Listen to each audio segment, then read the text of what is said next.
Okay, so starting back where we left off last time, and then we'll do some announcements as we get going.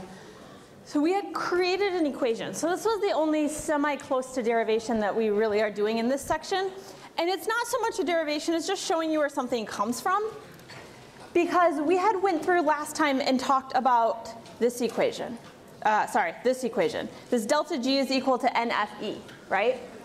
And that delta G is equal to negative NFE is a nice way of being able to go back and forth between E and G. We already know how to go back and forth between something that is at standard state and something that is not at standard state. Something that I've been getting a lot of questions on that I do want to mention real quick is this Q right here.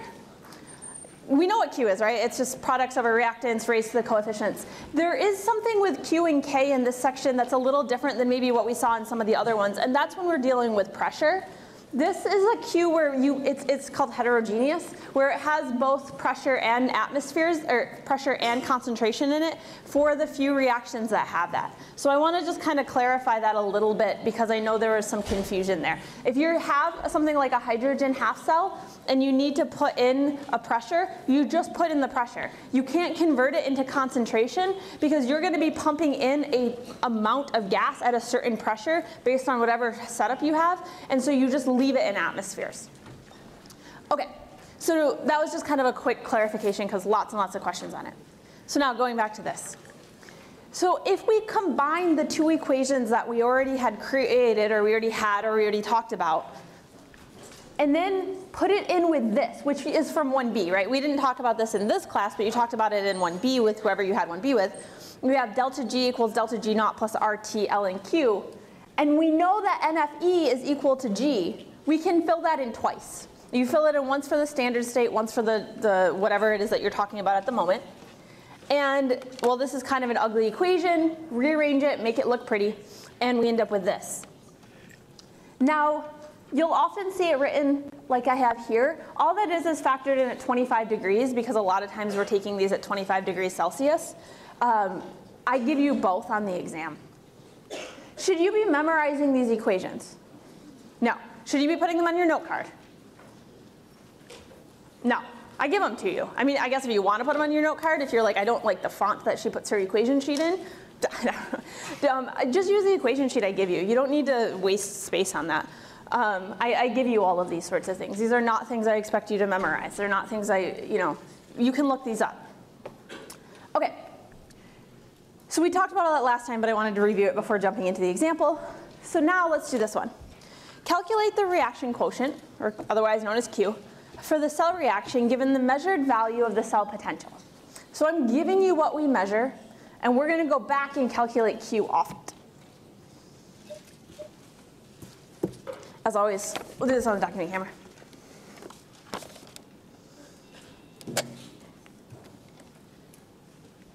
All right.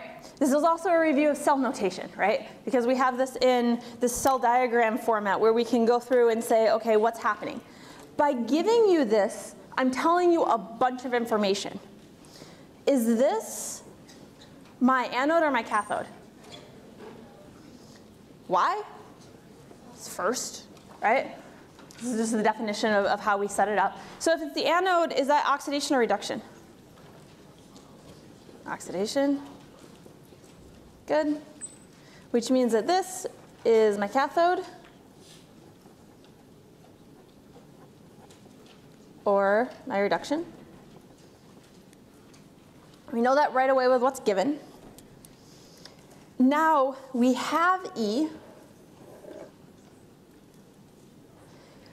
If we want to use the equation we just talked about, let's write it down a second so we can point to things and look at it. I didn't specify a temperature, so we can assume 25 degrees. So I'm going to use this one, which already has the F and the T figured in.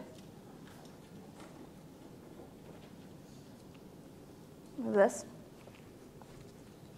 Now, in order to do this, we need some information. We have E, so that we just have right here. We can fill that in. This is what we're trying to solve for. Can we figure out N? Sure. We also then need E naught, right? So there's two more things we have to figure out when we look at this. We know that this is probably the equation we're going to need to use because it's the only thing that has E and Q in it, right? So that's how we know that's our equation to use. But there's still some things we have to figure out. So let's start, it doesn't really matter which one we start with, but let's start by figuring out E naught.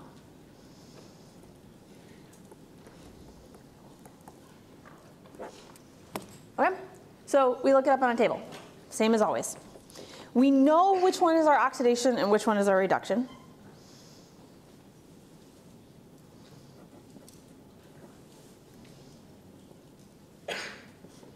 So when you look at this up on a table, it's going to look like this.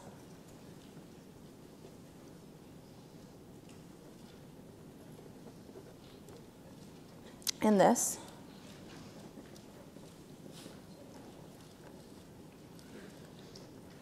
So I'm writing this just as if you found it on the table so that we can make sure we know what we're doing with it.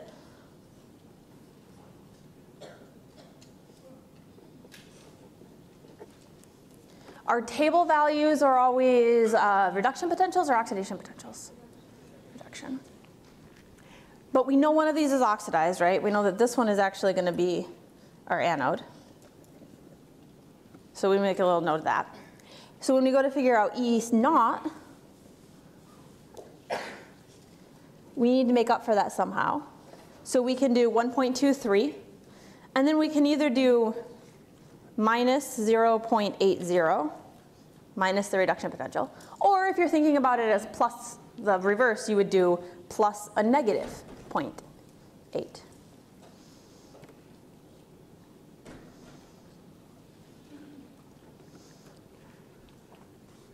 So either 1.23 minus 0.8, or 1.23 plus a negative 0.8.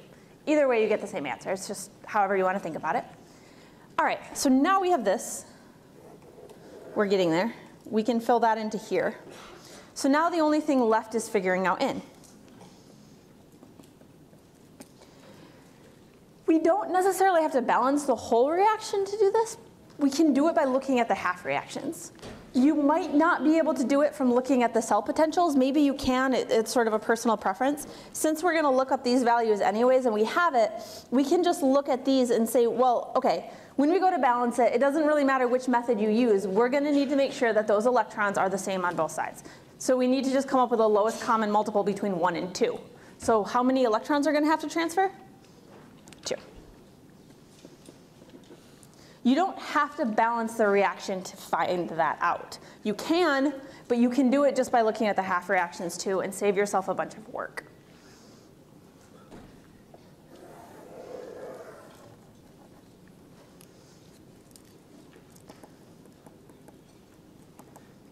Okay. Now it's effectively plug and chug.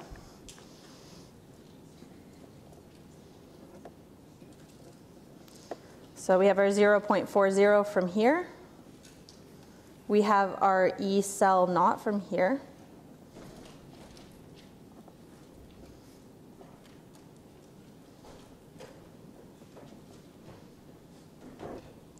Our 2 because of that. Natural log of Q, which is what we're solving for. So that's fine. Make sure you do your order of operations correctly.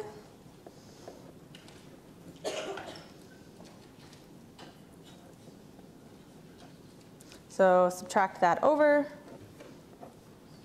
times by a -2, divide by that constant.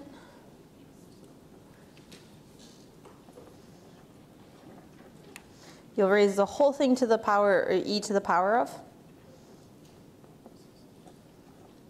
And you get right about 10. There's a decimal point there just to add that extra so that it doesn't look like we're rounding that much, because it is really close to 10. Things to be a little bit careful of here. It didn't come up because we didn't talk about temperatures. But if we had to fill in a temperature and had to use the other form of the equation, what unit does temperature have to be in? Kelvin. It's almost always reported in Celsius. Just make sure you switch it to Kelvin. If you're getting answers that don't make any sense, that's probably because you didn't switch that. Generally, these are going to be small changes. You're not generally going to have something that like makes it extremely different. It's kind of because of that logarithm there. So keep that in mind. If you get something that just skyrockets high or low, probably there's something a little bit wrong. Go back, recalculate it, and you'll be all right. Okay.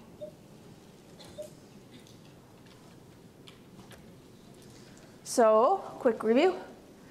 We can go back and forth between a whole lot of things now. So, because these really are just plug into equations and get answers, I did not do all the permutations, right? But we can go through, and if given E, we can figure out K and G. Given K, you can figure out E and G. Given G, you can figure out E and K. We didn't do any, but you should remember your 1B material too, and remember that what if I didn't give you G? What if I instead gave you the enthalpy and entropy values? Can you solve for E and K now? Yeah, you fill into that G equals H minus T delta S, right? If you need that equation, I'll give it to you. I'll throw it on the sheet if I put that question on the exam. So just keep that in mind. Now, let's do a quick review to remember how to do that. How do you solve for delta H? How do you solve for delta anything? Final minus initial, right? So with delta H, that means you add up all of your products and you subtract all of your reactants.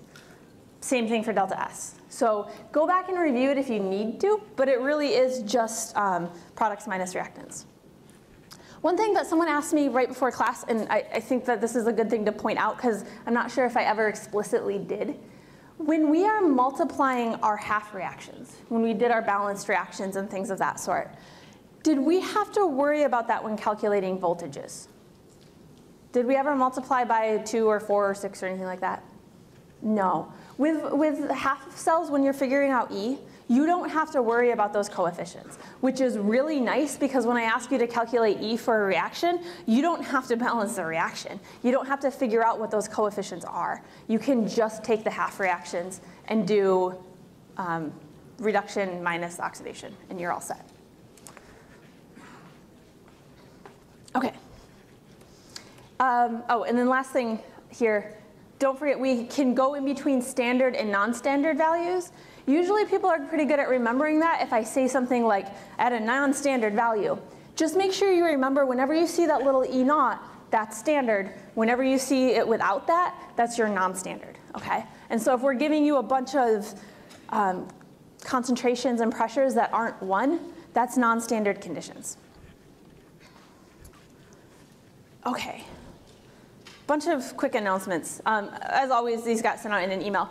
But don't forget to finish up chapter 20 for your homework. That's due on Thursday, so you still have a little bit of time.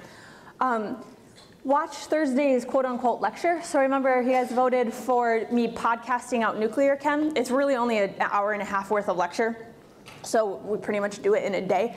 It's quick. I don't think you guys will, it's fun. Nuclear chem, actually, I'm kind of sad that I had to do it podcast. It's actually my favorite lecture of the quarter generally, because it's me getting to talk about cool things. So this time I talked about cool things on a podcast. So watch it. There's one section on there that your book covers that I mention in passing, and that's as much as we're going to do on it, and that's the uranium dating, okay? So in the podcast I talk about carbon dating. We do an example of carbon dating. We go through it all.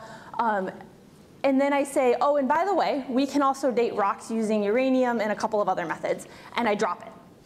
That's all we're going to do with it. I just want you to know it exists. The calculations for it are mildly more complicated. They're not awful.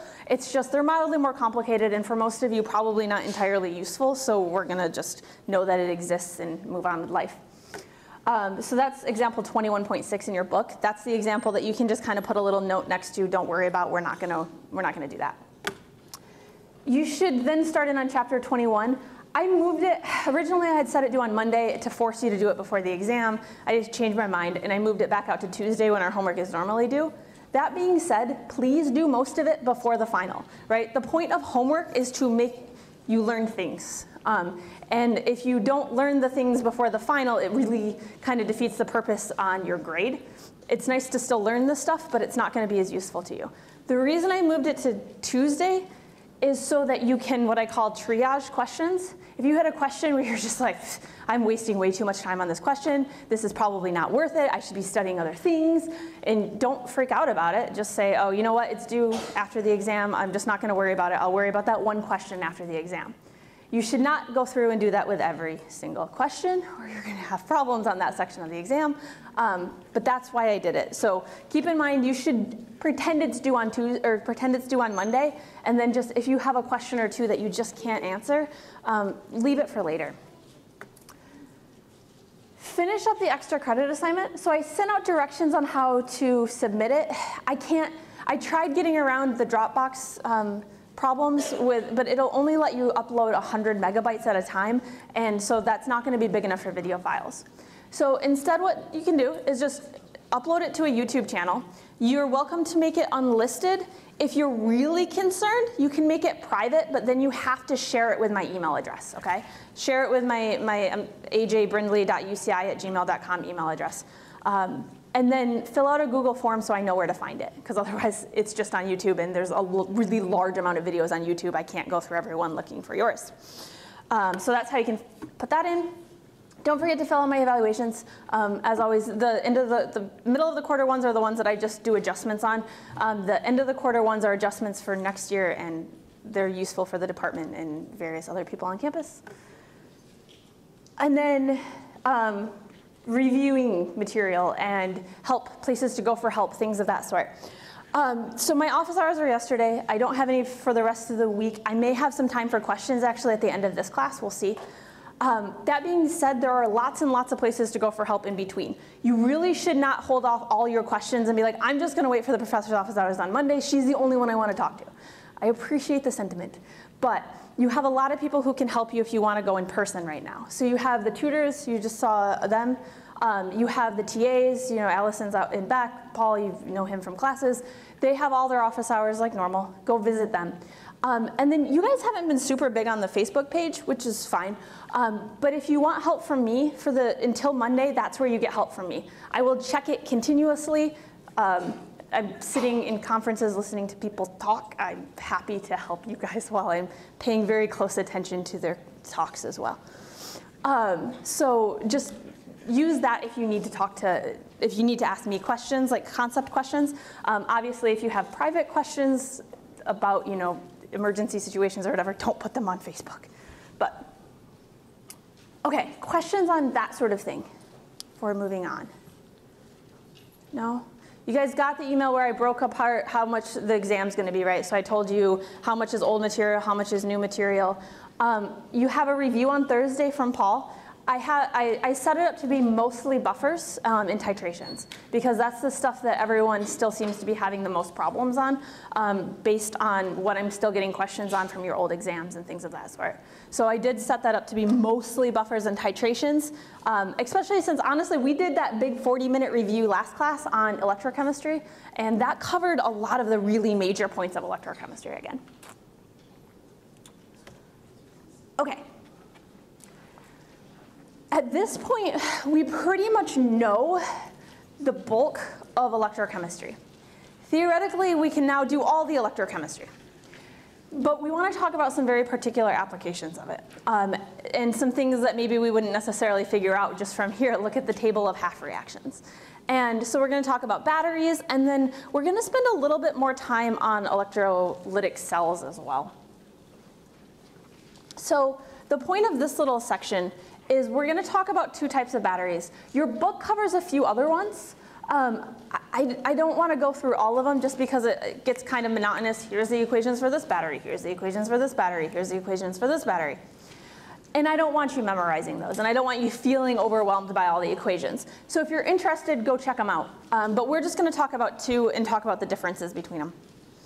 And then we'll talk about fuel cells too, which are not exactly batteries, but they're interesting and kind of fit in here.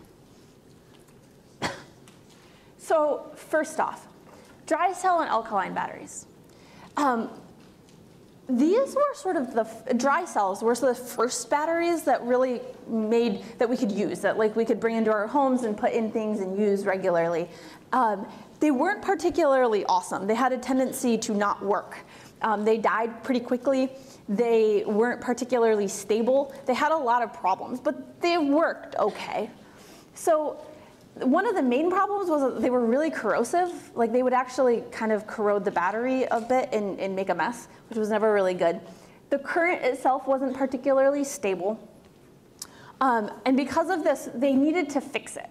Batteries are one of those things that even now where we have, I'll put scare quotes around it, really good batteries, they still kind of suck, honestly. And we want to make them better. And so this is one of these really big places of research even now. But originally when they had these, they still noticed, okay, this is a problem. Let's try to fix it. And so what they did is they replaced some of the chemicals.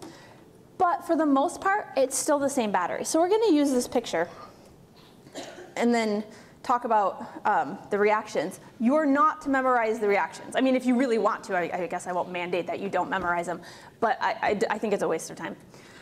However, what we want to look at is kind of the main concepts with how these are set up. Because if we had to make a battery like you did in lab with the little like well plates and the little like salt bridges and wires, that's not portable. So we have to make these portable. So one of the ways that they do this is we have this carbon rod running down here.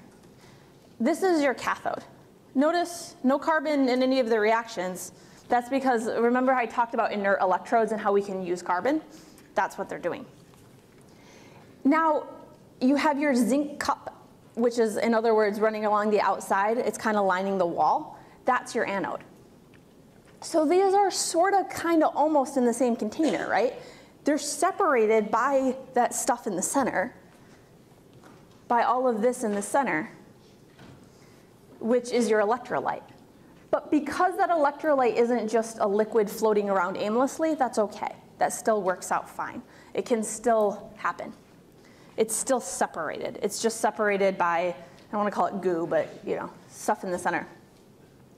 And this is how a lot of batteries are set up, where you have, it's not actually in separate containers. Some of them are.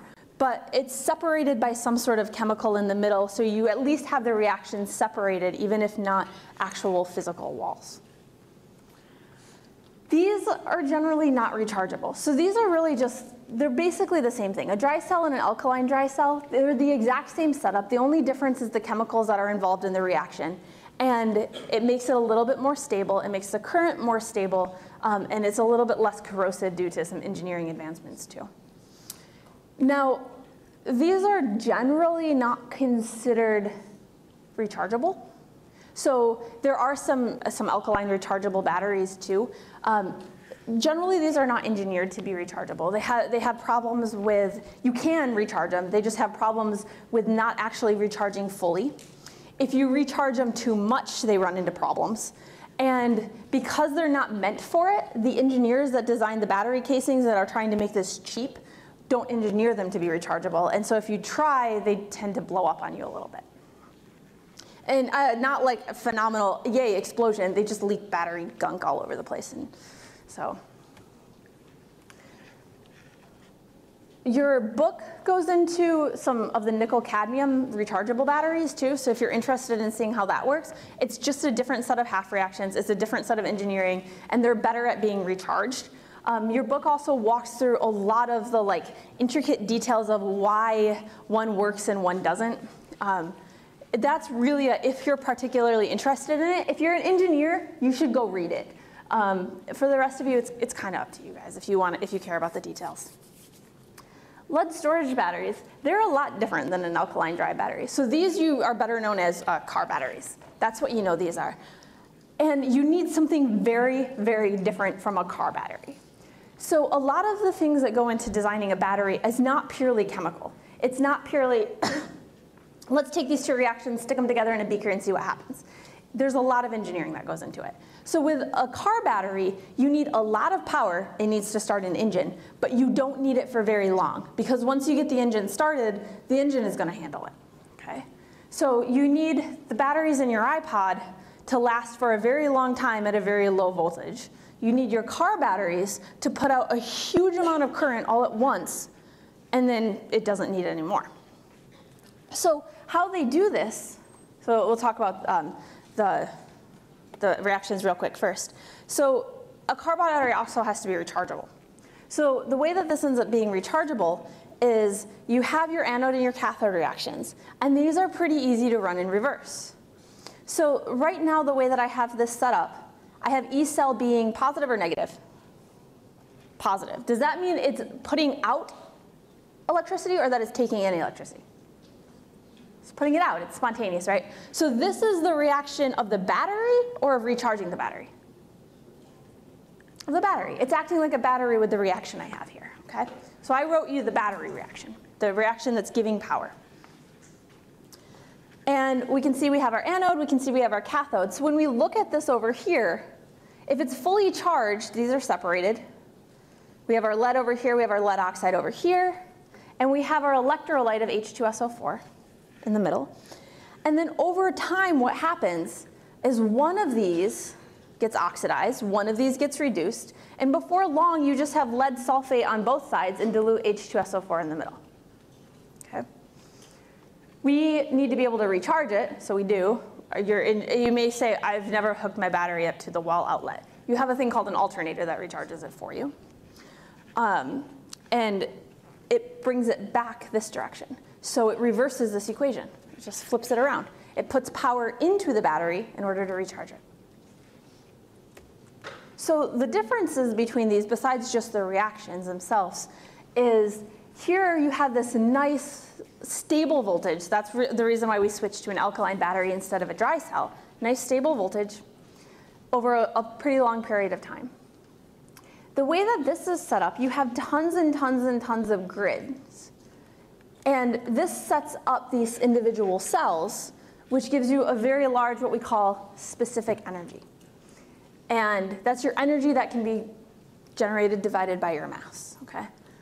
We're not going to do any calculations with it, but it's just kind of good to know that this large grid surface makes it so that you can get tons and tons and tons of energy, but only for very short periods of time.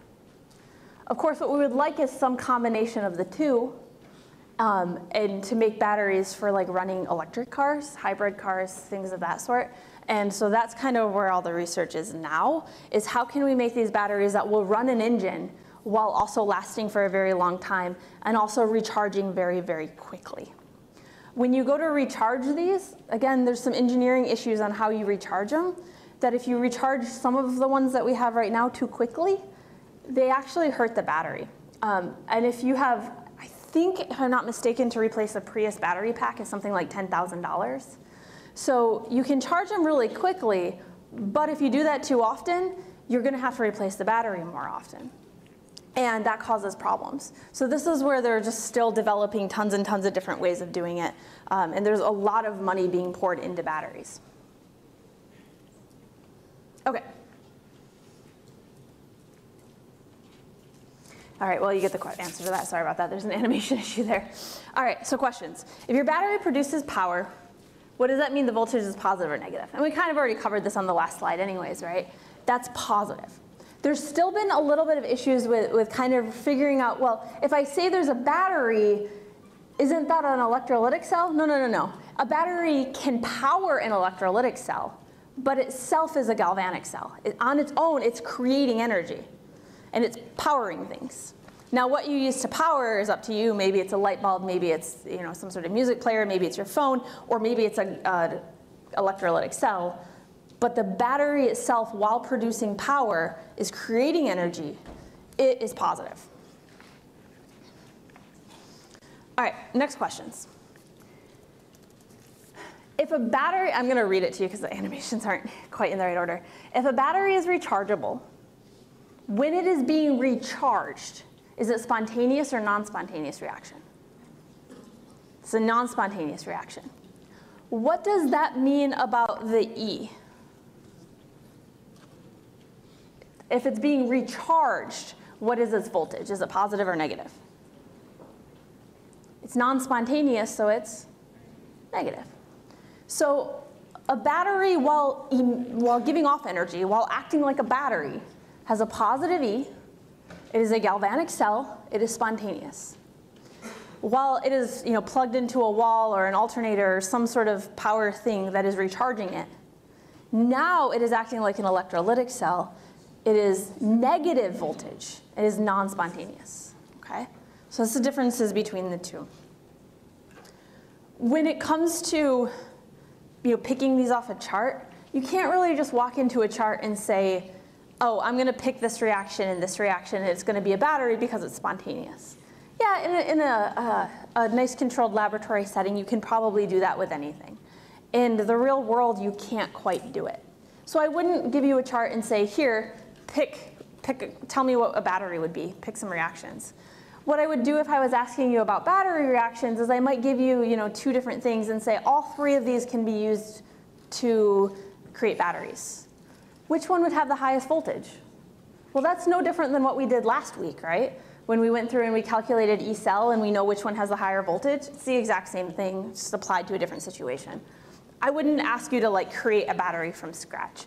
To do that, you need it's not quite that simple. It's mostly an engineering feat in that case.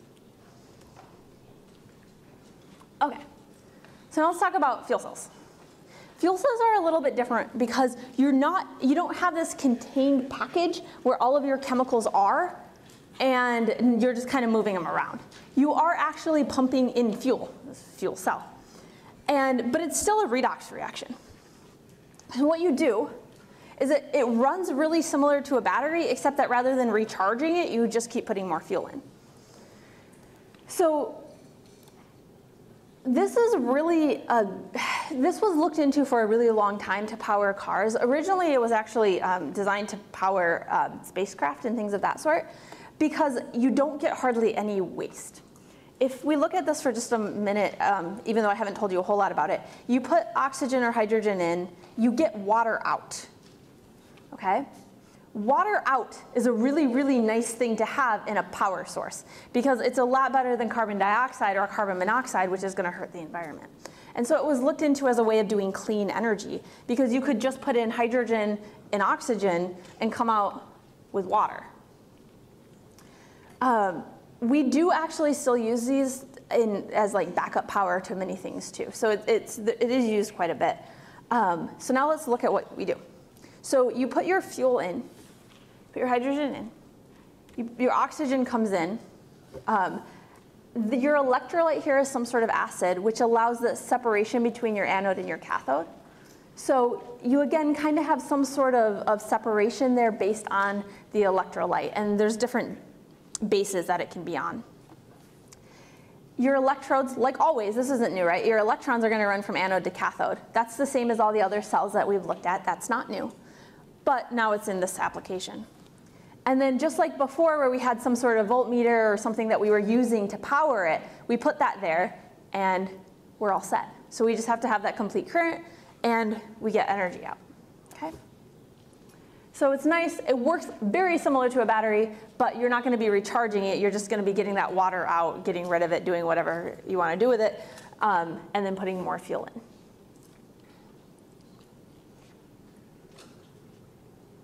Okay, so kind of recap, tons and tons of types of batteries. I've picked 2, I picked the 2 most basic versions, but there's a bazillion types more. This is something that if it interests you, take some time probably after you're out of your final exams and just go on a Wikipedia binge on it.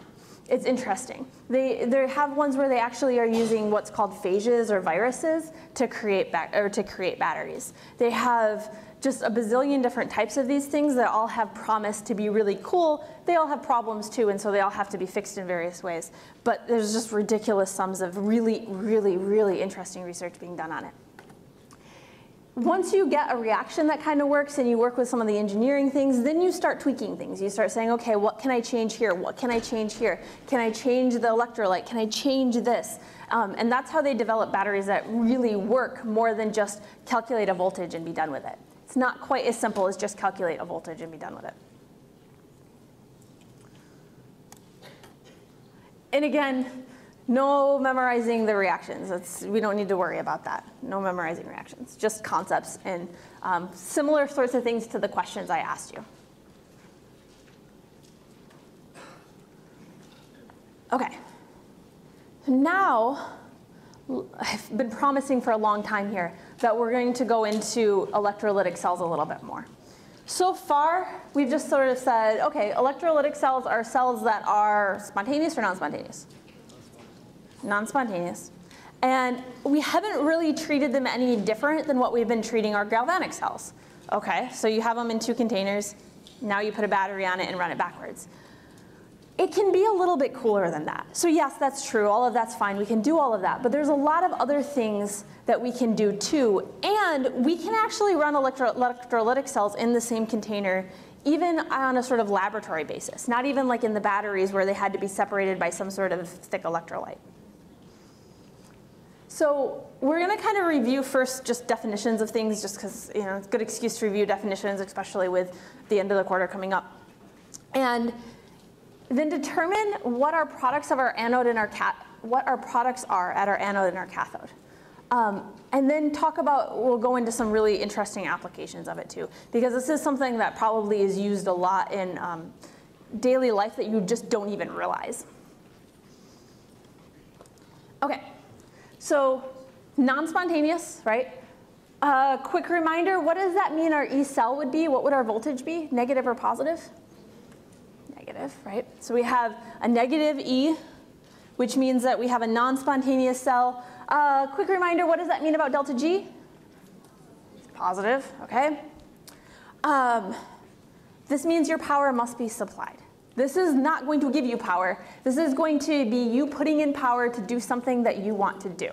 Maybe that's recharging a battery, maybe it's electroplating things. So now let's look at a slightly different version of a cell than what we've seen before. You can put these in 2 different containers exactly like we did a galvanic cell and run it backwards. We can do that, but we can do something else too. We can put them in the same container like what I have here. So this right here is just as metal. Why if we're gonna run this, does it have to be a metal? It needs to conduct electricity. So that's why it's just kind of a generic metal there. Notice our E's still run anode to cathode, just like always. Here we put a copper electrode. This particular picture has a copper electrode here. Okay, when you run this, when you put a battery here and you run this, what's going to happen is your copper anode is actually going to get smaller, which we had that happen in galvanic cells too, but it's going to go into the solution. So now if your solution is something like copper sulfate, you're putting copper ions into solution, which means in order to balance both your electrons and your charges out, over here you're going to be putting copper out of solution. I'm going to say that one more time. So in your anode, you're going from copper to copper 2+. You're taking copper and putting it into solution. To make that all balance out, once your electrons are now over here, they're going to plate the copper and change it from copper 2+ to copper solid. So on both your anode and your cathode, you're running copper and copper, right? And one side, you're doing copper to copper 2+, and on the other, you're doing copper 2+ to copper. So they're reversed. There's a question in mastering where they do this in cell notation, and it might look a little confusing if you first see it, because is there a salt bridge in this? No salt bridge. So you end up with cell notation with no salt bridge. That's fine, because on both sides of the reaction, you still have an anode, you still have a cathode, and because it's this electrolytic cell, it's not going to just spontaneously happen. You're putting the power in, you're driving the reaction a particular way, and so it can do that without a problem. You can use this for a few different things. A couple, for instance, is electrolysis, where you actually take water and turn it into hydrogen and oxygen. You can use it for electroplating, which we'll spend some time talking about because it has some really important life applications. Also, you can use it for ore purification. So you can actually use this as a way of pulling metal ore out of its rock form. So it's in like a rock and you need to get it into nice pure, you can make it happen. Lots of other things. This doesn't change all the things that we already know, okay? So I'm not going to go back through all of it, but this doesn't change all of these rules. We still calculate E the same way. We still go through and do cathode reduction potential minus anode reduction potential. Or if you want to think about it as addition, reduction potential plus oxidation potential. We still do that the same. All the equations that we learned about, exactly the same. We can still interconvert between E and G and K. Can still do all of that the same. We've already talked about this again. Remember, your E is negative now because it's an electrolytic cell. But that doesn't really change the foundation of how we calculate everything. That's all the same. The applications are the cool part. So this reaction right here, you might say, okay, why would I want to do that? Why would I waste my perfectly good battery on moving copper from this electrode to this electrode? Yeah, no, that's fair. If this electrode is just a random stick of metal, there's not a lot of reason to do that. But what if that random stick of metal is a fork or a piece of jewelry or something you care about? And you would really like to have pretty silver forks, but you really don't want to have to pay the amount of money that it's going to cost to have a pretty silver fork or insert jewelry, whatever you feel like. What you can do is you can instead just plate a layer of silver on top of a nice ugly iron fork or some other fork. And it looks like silver, but it's not, so it's cheap.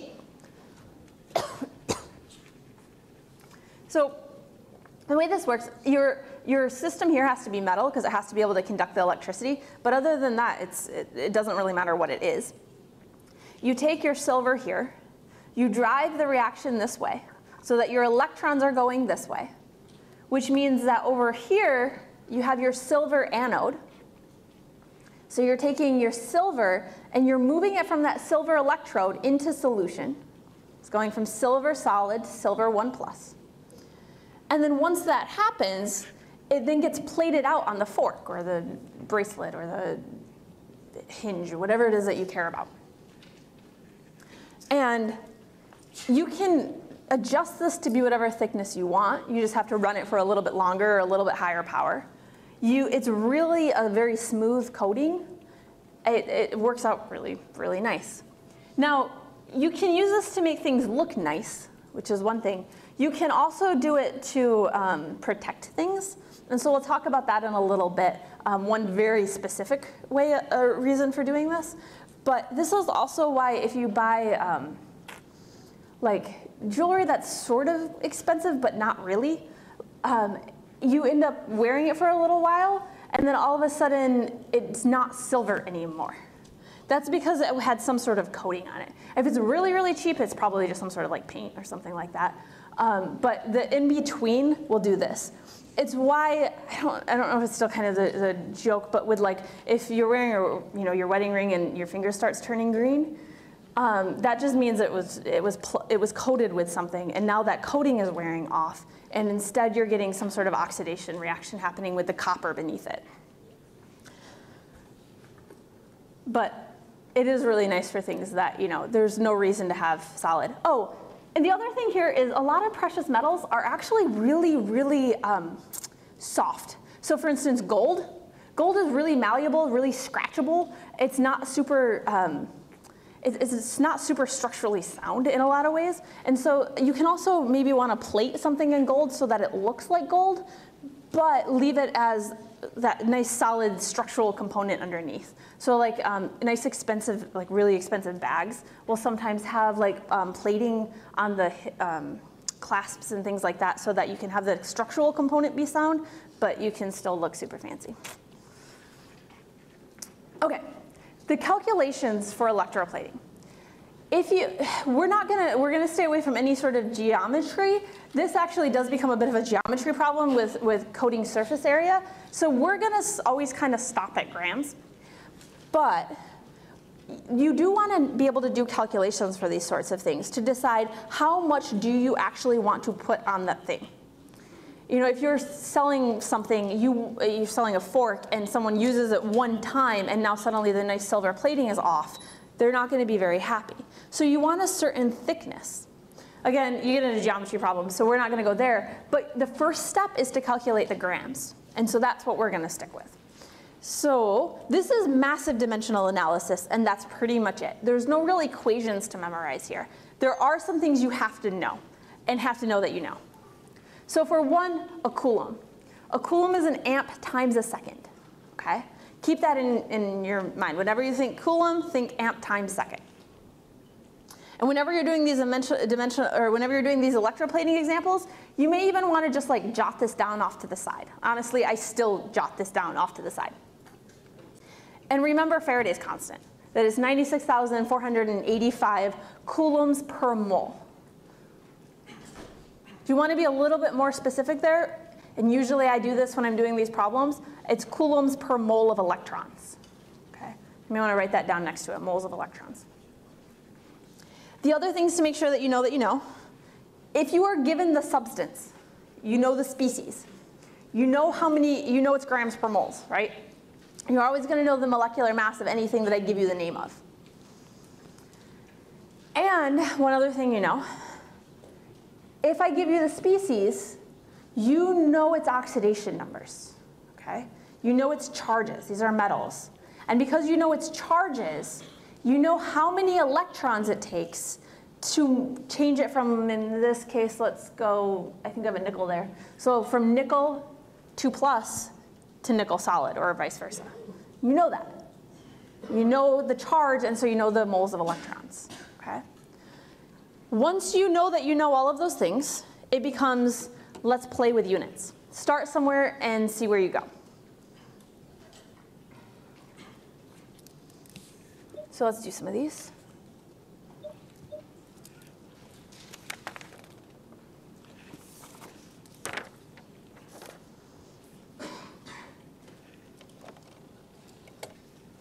So how many grams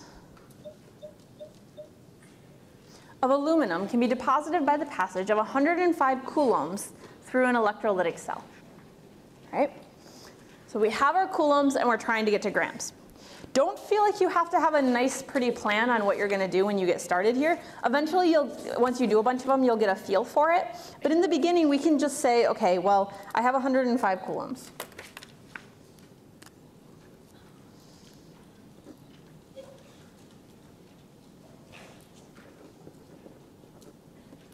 And I would like to get to grams. Of aluminum.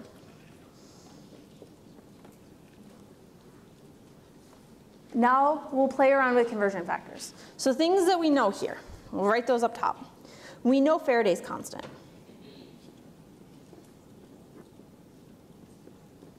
We know that. We know our molar mass of aluminum.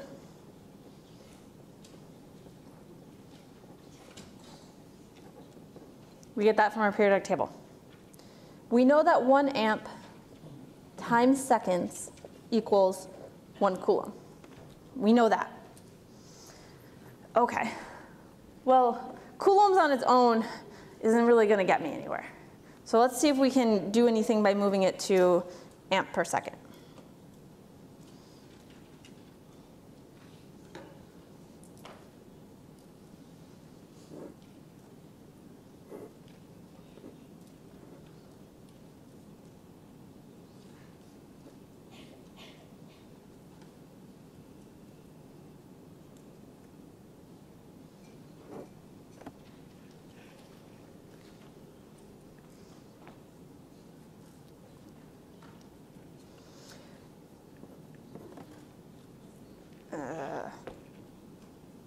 I'm sorry, this was not correct.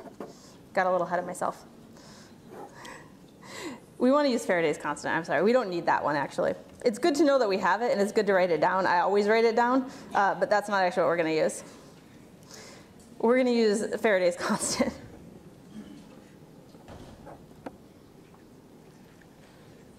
Actually, I did that to show you that sometimes you're going to start off with a problem and it's going to turn out to go to a dead end.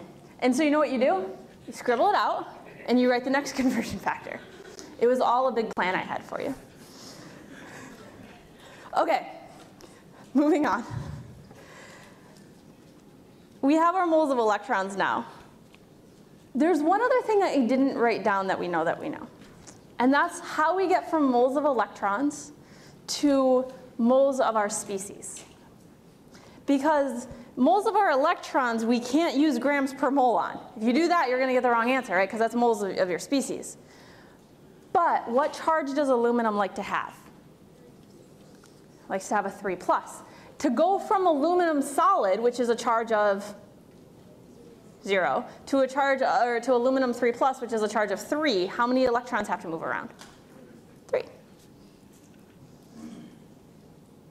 So we can add that to things we know. Aluminum likes to have a 3 plus. So now we put our 3 moles of electrons to our 1 mole of aluminum. Well, we're getting closer, because now if I told you that I have a certain moles of aluminum and you need grams of aluminum, you would know what to do, right? You use molar mass.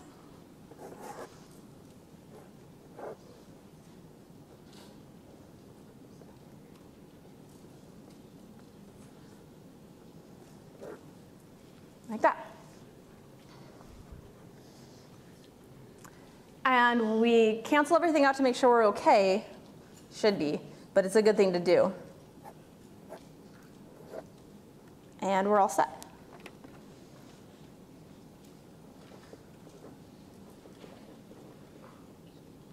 So we plug in and we get our number.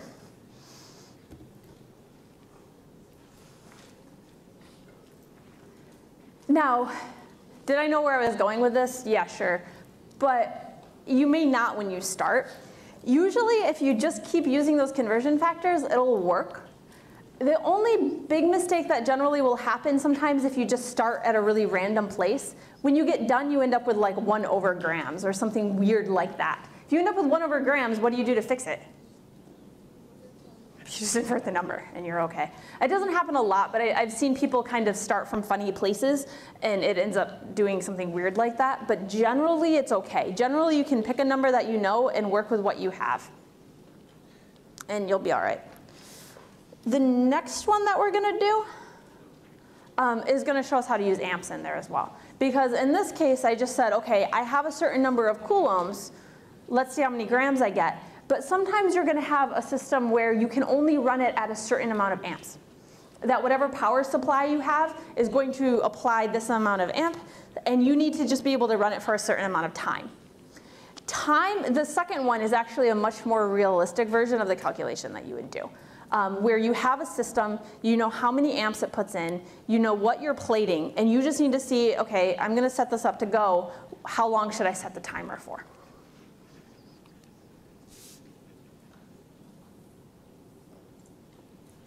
So how long does it take to deposit 0.63 grams of nickel on a decorative drawer handle when 8.7 amps are passed through a nickel nitrate solution? Okay? So you have the thing that you want to plate. You know you want to plate it with nickel. And you just want to see how long do I need to run it for. You know your power supply, what its process is. And you know this. This, for the record, is where the geometry part comes in that we're not going to go into, because you'd have to actually be like, OK, well, I want it to be this thick. I know that my surface area is this, and so on and so forth. But I will trust that you all know how to do that from your other classes, and we won't do it here. The laugh did not make me feel good about you knowing.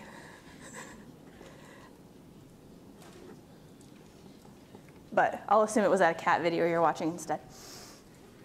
OK, so we know this. We always have this. We know our molecular mass.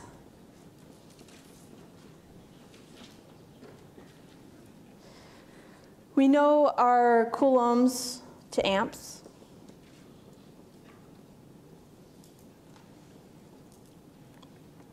We know nickel.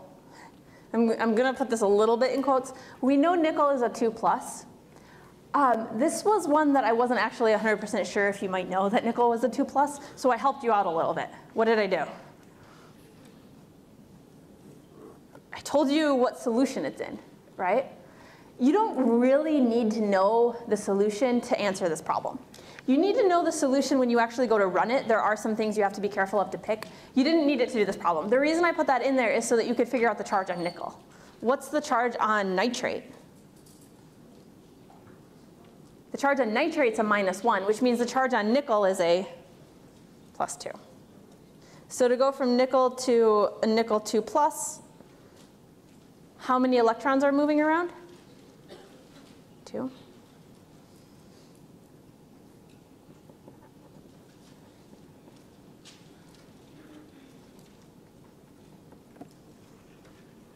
Okay.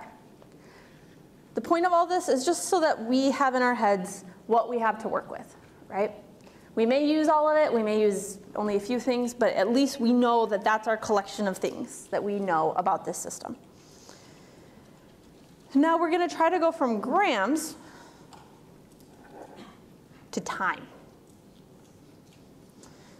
You may not know where to start, or you may not know how you're going to get there, I should say. But you do kind of know where to start. Start with your 0.63 grams. Start with your given.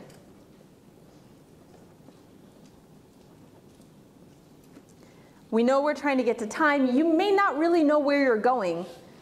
We would like to get to seconds, but we can't get to seconds. So what if we could get to coulombs? Well, we're not to coulombs yet either, but what if we could get to moles of electrons? Well, we could almost get to moles of electrons if we had moles of what? Nickel, right? If we have moles of nickels, we can get to moles of electrons. Okay.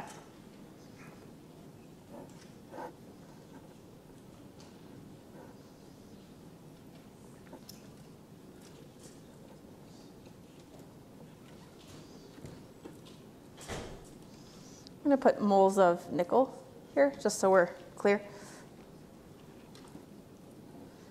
All right, well now that we have moles of nickel, we can get to moles of electrons. Where does the 2 go? Does it go in front of the electrons or the nickel? The electrons, right? Because we need 2 moles of electrons to move to get 1 mole of nickel. All right. So now we have moles of electrons. We're getting closer because now we can get to coulombs, and we know that coulombs are really just an amp times a second, and we at least have the unit that we want, right? And we just kind of fingers crossed at the moment to hope that it ends up in the numerator. If it doesn't, if we've done something where it ends up in the denominator, that's okay. We can fix it at the end.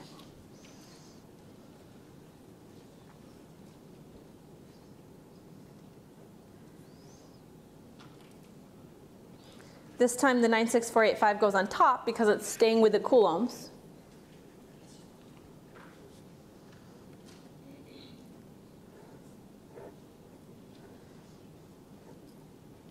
We'll switch the coulombs into amps times seconds so that we have seconds there. So now we're getting closer. Now, there might be a temptation right now to stop, solve for the answer, and be done. But let's look at what happens if we do that. Our grams cancel, our moles of nickel cancel, our electrons cancel, our coulombs cancel, and what do we have? Amps times seconds. That's not what we want. We want seconds. So we need to use amps here to get rid of that. Right now, where is amps? Top or bottom? Top. How do you cancel out something that's in the top? You divide it. I'm not 100% sure why. People don't tend to like to do this, but you can. You can always just stick a 1 there and unitless. It'd be the same thing as just saying divide by. So we'll do that. You could also, if you really don't like that, just go divide by amps. This is a little cleaner. So now our amps cancel, and we have seconds.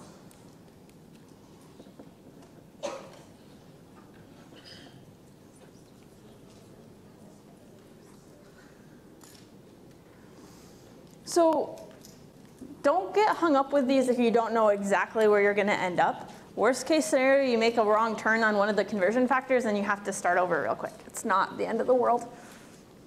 Could I have started with amps? I could have. That's an example of where if you do start with amps, when you get done, you're going to end up with an inverse second, and you just have to go 1 over your answer to get it in the correct units again. But you could have started with amps and worked your way through as well. I think grams is easier.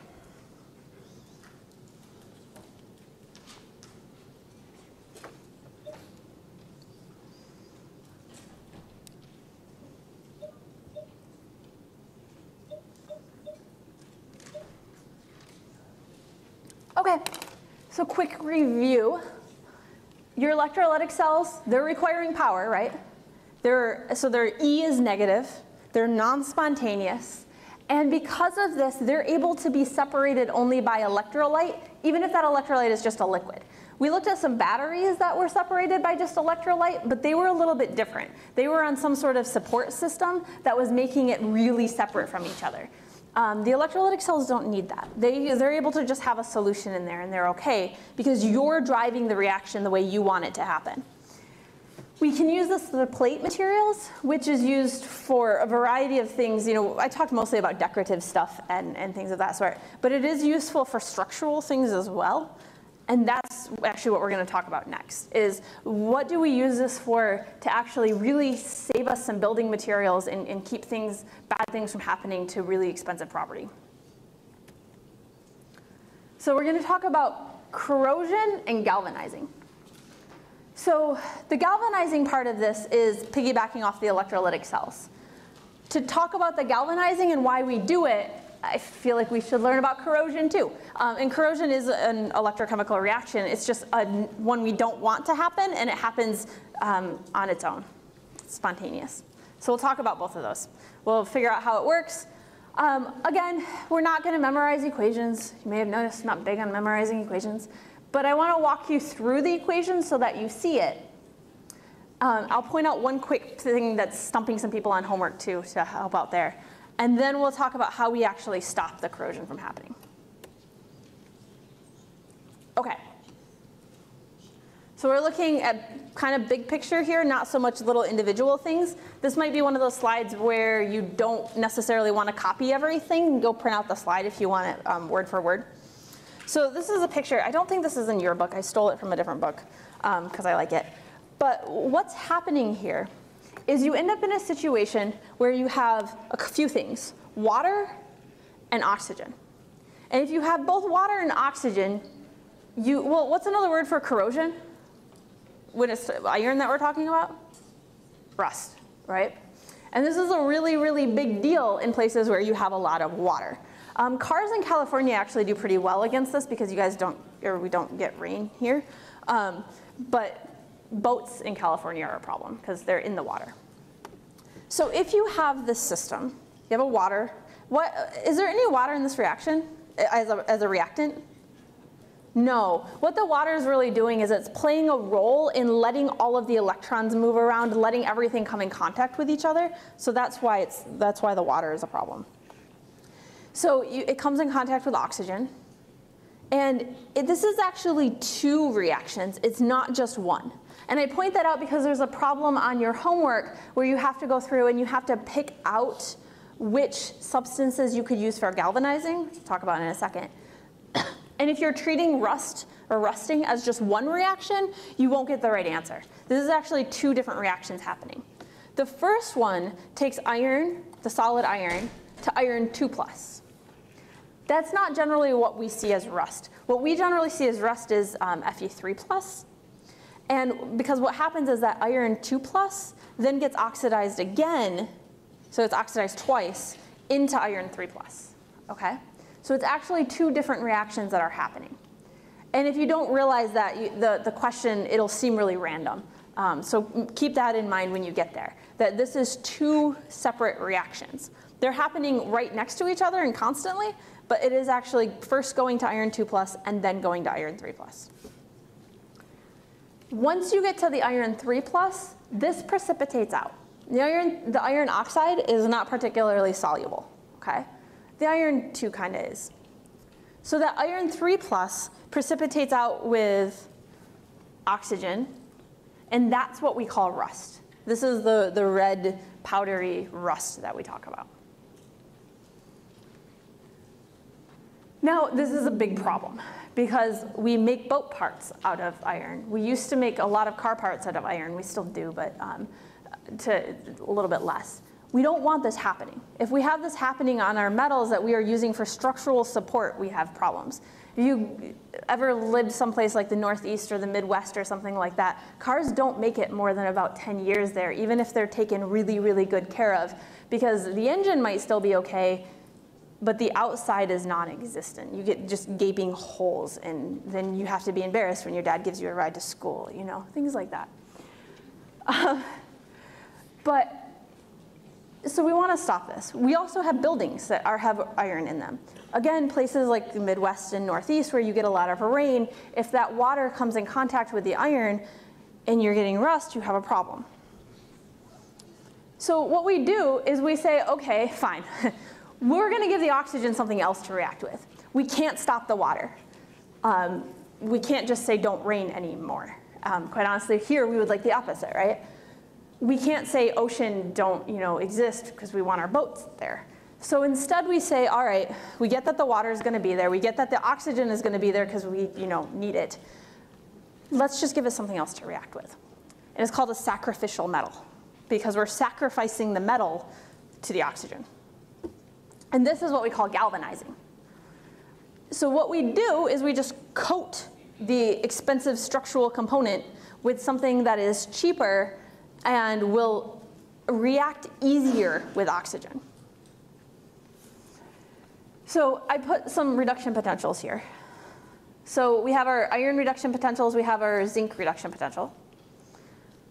And what we can do here is we put our zinc coating on it. Zinc is more reactive, and so it becomes the anode instead of the iron. It's not that the iron still won't react, it's just that you're giving the oxygen atoms something else to do. You're saying, here, react with this first. And the nice part about this is that you can redo this constantly too. Not on like buildings for the obvious reasons that you would have to actually tear the building down to regalvanize the things. But like people who do a lot of boating, they'll actually send some of the expensive parts that are in contact with the water all the time out to be regalvanized. Because it's cheaper to just go send it out to get a new coating of zinc put on it or a new coating of different things put on it than it is to rebuy the whole part. And so that's convenient for applications where you can do it. It doesn't work for everything, but things that you can do it. In the meantime, we can also do this on wire, roofing, cars, all different sorts of different things where it will at least extend the life. Maybe it's not a permanent fix because eventually that coating will go away, but it'll help out for a little while. Why do we use zinc? Well, for one, it'll work. It's a metal that has the oxidation potential or the reduction potential that'll make it more easily oxidized. But also, it's not particularly expensive. You don't want to go around picking really expensive metals to do this with, or you're kind of defeating the purpose. You also don't want to pick something that's so easily oxidized that it's just going to like completely disappear. You want it to be about as easy as iron, a little bit more and not much more than that, or you're going to run into other problems. So zinc works really well for all of that. Okay, so quick review. We have rust, we have corrosion. I picked rust to talk about, but obviously other metals do this too, right? Was the Statue of Liberty always the color it is now? No. The Statue of Liberty is green because of the oxidation of the copper, right? So same thing here. It's the exact same sort of idea, it's just different metals. So I picked rust, but other ones happen too. So it happens in 2 steps, 1 to iron 2+, and then it goes to iron 3+. And we can use this we can use electroplating to plate on zinc or theoretically other metals that are more easily oxidized than iron, but not so easy as to just like oxidize really, really fast. And we can use that to extend the lifespan of various metals. Okay, I want to talk about this problem because this is the one that I podcasted. We're not going to do it here.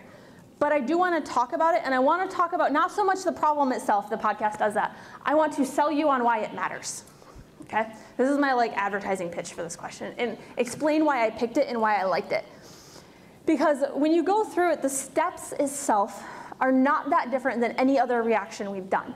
It's just taking 2 half reactions, adding it together, getting an E cell, and then calculating various other things on it. So why do I want you to do it for these particular ones? This has to do with the fact of your majors. Most of you are some form of bio major, and you take a lot of bio classes. And so, I went to this conference once where it was like engaging students and active engagement and all of these things. And so it was mostly bio people. It was like 90% bio people. And they had us act out this reaction. I think it was like chlorophyll something or other, I don't know. So we all stood in a long line and we're acting out this reaction. And there was another chemist there with me who does not have the same bio background I have and is not used to the way that biologists treat protons and electrons.